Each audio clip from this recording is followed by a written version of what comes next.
Hey! He's alone, in the dark, I don't want to get too close. trying to find an angry 850-kilo bull that could disappear into the night or charge him at any minute. There's a bull out, round this side. After their problems with the trailer brakes at the Perth depot, Mark and Claire are now 4 hours out of Perth and ready for their first driver change. It's been a good run so far, but there are signs of trouble up ahead. Change over time, yep. Boss is behind the wheel now. All right then, ready for action.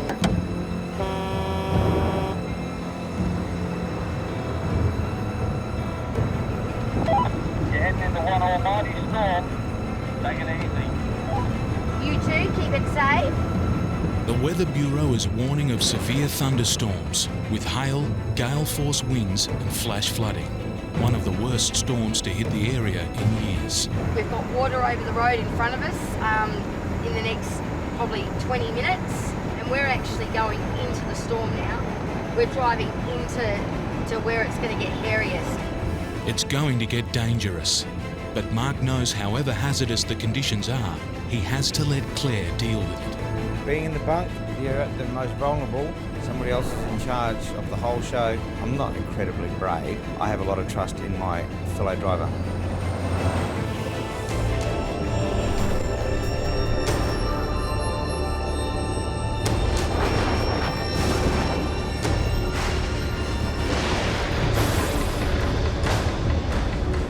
This is unbelievable.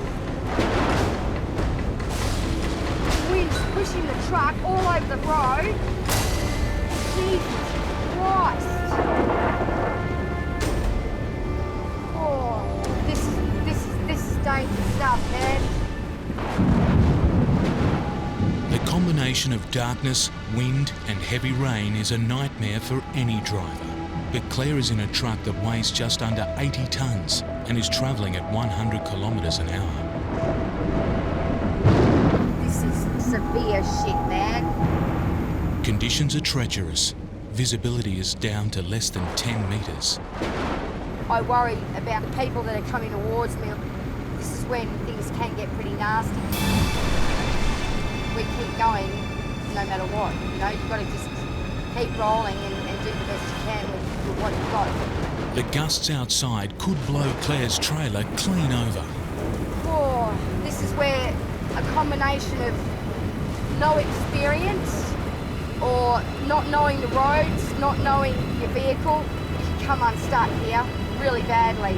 This is serious weather. And there's water all over that road. The water on the road risks rendering the tyre treads useless. One mistimed touch of the brakes could send the rig into an uncontrollable aquaplane. It's unbelievable. I have never seen anything like this in 16 years. I have never known water to be out over the road out here. You have to think about going over in a parkway. Look at that, all this water. Never seen this. This is just unreal. Woo. Scary stuff. And you see the trucks have been pulled over. This is pretty unbelievable.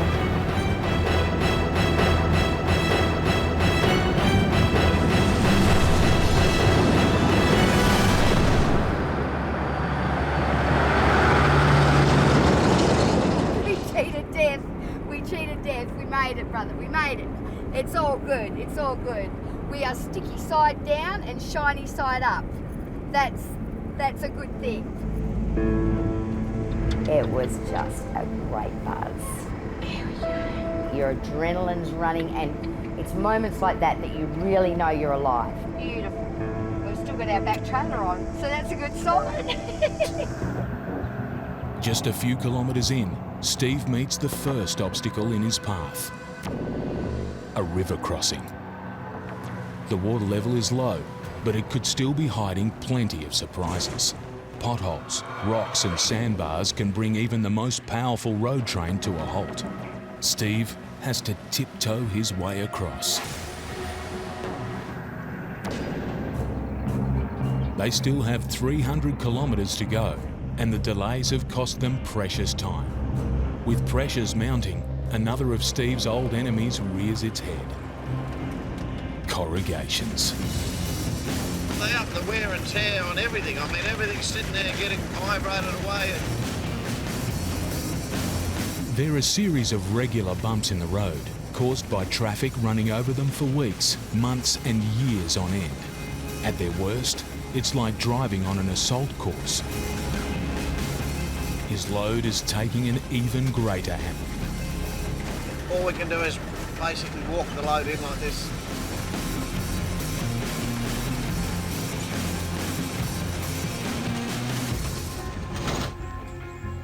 It's more lost time, but Steve wants to check his freight again.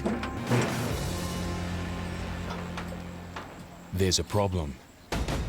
Fuel's leaking everywhere. Can you just grab it? Yeah, I know.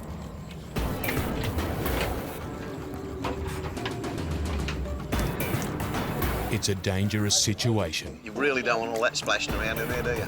The boys must stop the leak and pump out the fuel fast. The deepest point will be in that corner. She's away. No, you only got 3.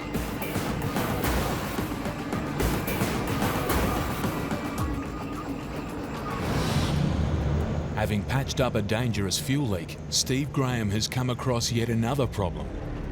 It's the deepest crossing on his route. Steve will have to inch his way through. One pothole or sandbar is all it takes to land him in serious trouble.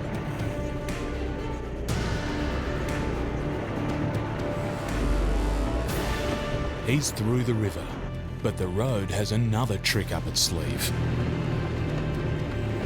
I won't get up here. He's stranded within sight of the finish line. The road's having one last go. It just won't let me go. I've got 20 kilometres to get this load in, and it's just pulled me up at the Carson River, my nemesis. To get out, Steve hooks the 2 trucks together. It'll create an 1100 horsepower monster. One will push Steve up the bank, and he'll then tow his mate behind. 4 trailers, 70 metres long, 100 tonnes and 100 wheels. It's a big road train. Steve will need every ounce of horsepower he can get.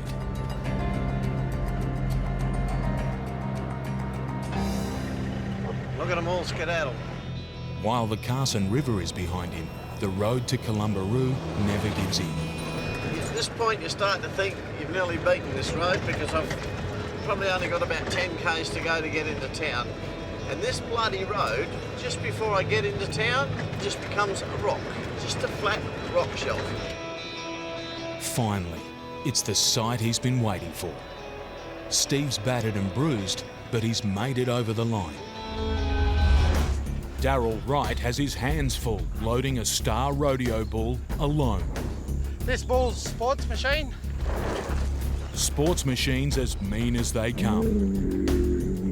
Built like a tank, he's been ridden just once. If Darryl's to load him and stay on schedule, he'll need to put life and limb on the line and go toe-to-toe with the beast. He's not in a very good mood today, so it could be a bit exciting trying to get him on.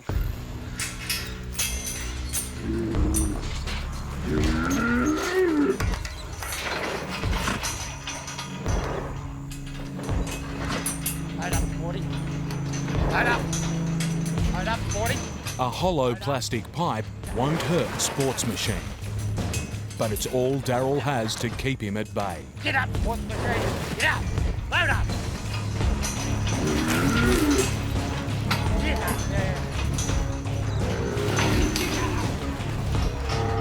If he slips, it could be his last. Load up. Load up. But no matter what Darryl tries, Get up, 40. Sports Machine refuses to get on the truck. Load up. Get up. With every minute, Darryl's falling further behind Matt. Load up. Load up. He must load up soon, or the whole job will be at risk. Load up! Finally, the battle of wills is won. But there's still another 19 bulls to load. I'm just going, wait. Load up. Load up. Wait, I'm just going, hey. He just go, hey. By now, Daryl should be at his overnight stop. That's good, that's the last one on. Now it's time to make up some time and try and catch the road train. Nightfall. By now, Matt Adams should have been unloading his horses. You're kidding me. 300 kilometres behind him, Daryl's come to a halt. What damage has it done? His truck's in trouble. The huge metal crate, which holds the bulls, has broken loose, smashing into the rear of Daryl's cab. That's actually resting against the back of the cab now. It's left a gaping hole directly over the rear of Daryl's prime mover. How much gap have you got there in the crate? 4 foot. It's big enough for a bull to escape through. Because the crate slid that far forward. This is not what you want to hear. Daryl's worst nightmare is about to become a reality. Bulls out! Hey. It's Sports Machine. The whole job and Matt's livelihood rest in Daryl's hands. The 10 years of doing this trip, I've never had anything like this happen. He's alone, in the dark, I don't want to get too close. trying to find an angry 850-kilo bull that could disappear into the night or charge him at any minute. There's a bull out! Round this side! A second rodeo bull has escaped. Boss Matt Adams' family business is at stake. His wife Rachel has raced from home to join the hunt. It's good to see he's not injured at all. Yeah, Sporty looked all right too, so. They're trying to herd both bulls into an open paddock to secure them. 700 metres up there on the left. If they spook the 850-kilo beasts, they could charge. Load up. Lock up. Daryl's straining to keep track of the bulls.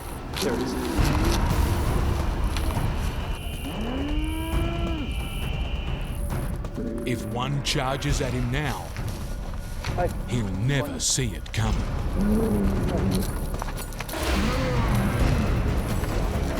Just a few more meters and they'll be secure. Up you go, Sporty. Hey.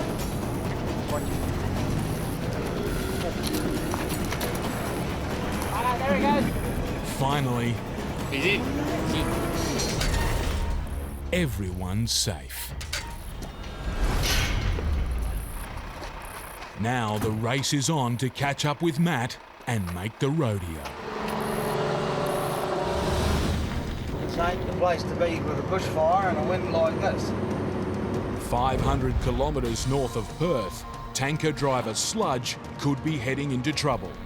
A bushfire is raging, not far from his fully loaded fuel truck.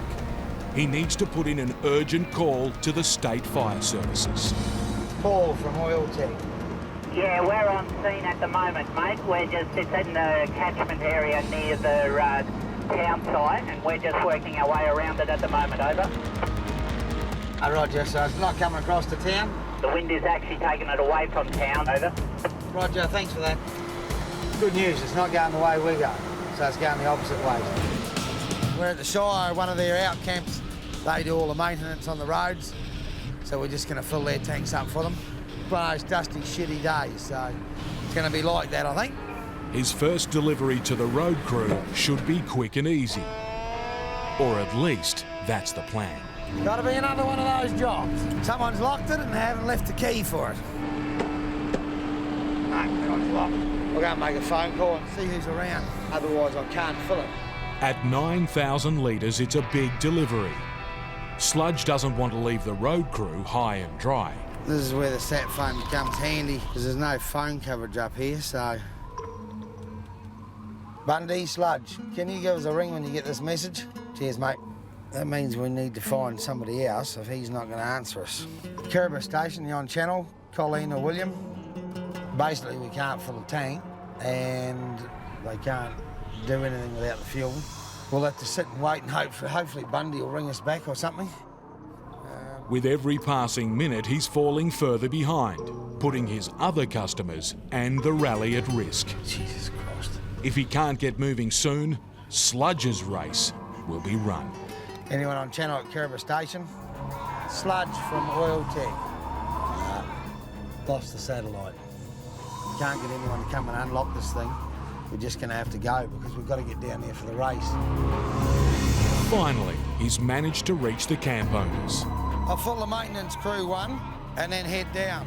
It's good news. There's an open tank nearby. It's in a shit of a place, but we'll try and get in there. Pain in the ass is what I would call this.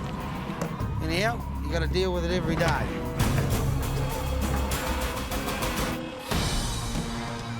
With the fuel delivered, Sludge needs to get going. But as he's getting ready to move... You gotta love trucking. Day's just going to shit. There's a flat tyre. The rough road's blown not one, but two tyres. With fuel tanks and stuff, you don't want tyre issues. When they go bang, they just take everything out. It's just a sheet of sparks. And then next minute, you've got a hand grenade, just goes off. It's too dangerous to continue. Sludge will have to use bush mechanics to plug the leaks. But a strong wind is whipping up a dust storm. Oh. Joys of being in a dusty shithole. The repair job will burn through even more time. So this is a plug and it just seals the hole. The Vaseline, we all know what that's good for. It's going in, but got to get it out, so... Bastard's still leaking.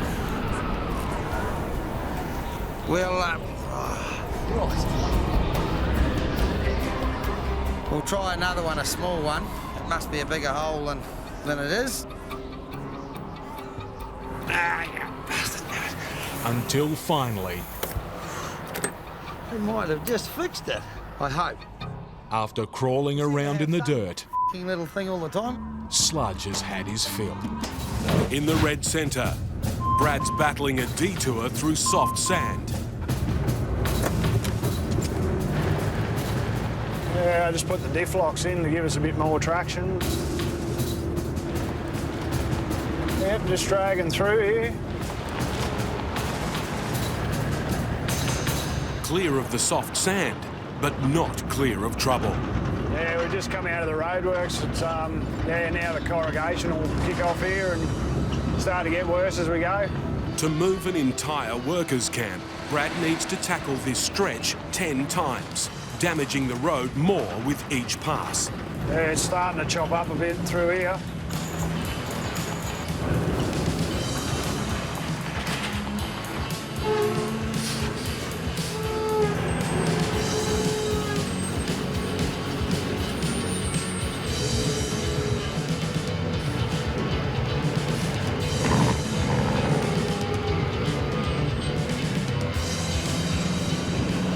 After 90 kilometres, Brad has finally made it to the airstrip at Arayonga, the site for the new camp.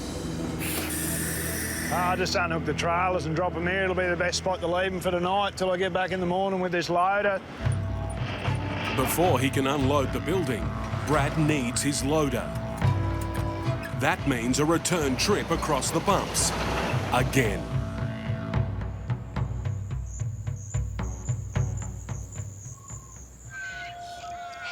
Next morning, Brad's collected his loader and is heading back to the airstrip.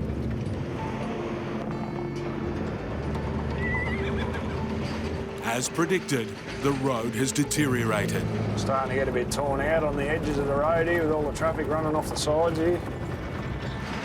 With a lighter load, Brad powers through the rough sections.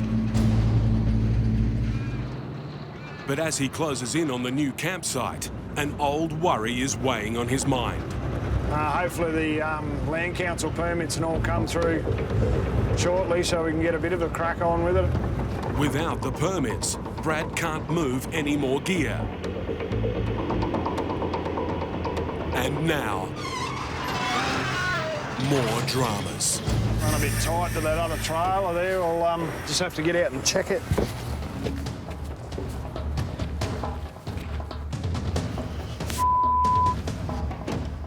Hit I bent it all. The whole thing. Scratched me trailer.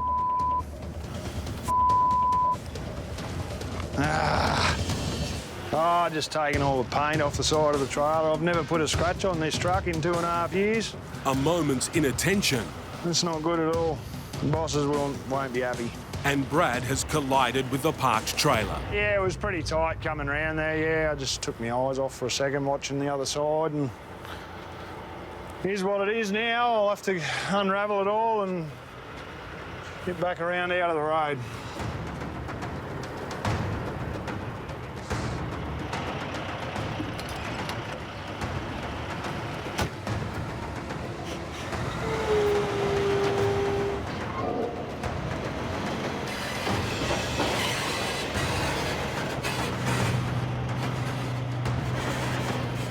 The worst of the damage is this bent mudguard, pressing into the tyre.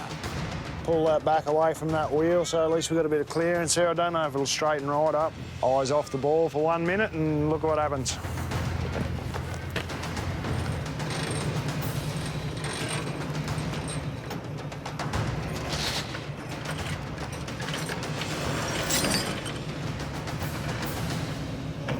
One problem fixed. Yeah, it's better, eh? Now Brad needs to check he has clearance to move the rest of the camp. Yeah, well, what's to go? These any sign of these permits come through yet, or? No, still nothing, eh? It's the killer blow to a jinxed job. There's no point me loading anything else up at this point then. We'll just have to lay idle and see how we go. Without the permits, the community of Arayonga will have to keep waiting for their new airstrip. For Brad, it's just part of being an outback trucker. He's been moved onto another job, 900 kilometres away. I feel like I'm moving out. With his current run of luck, he's not taking any chances. I better take most of his stuff though. Something happens or a breakdown out there.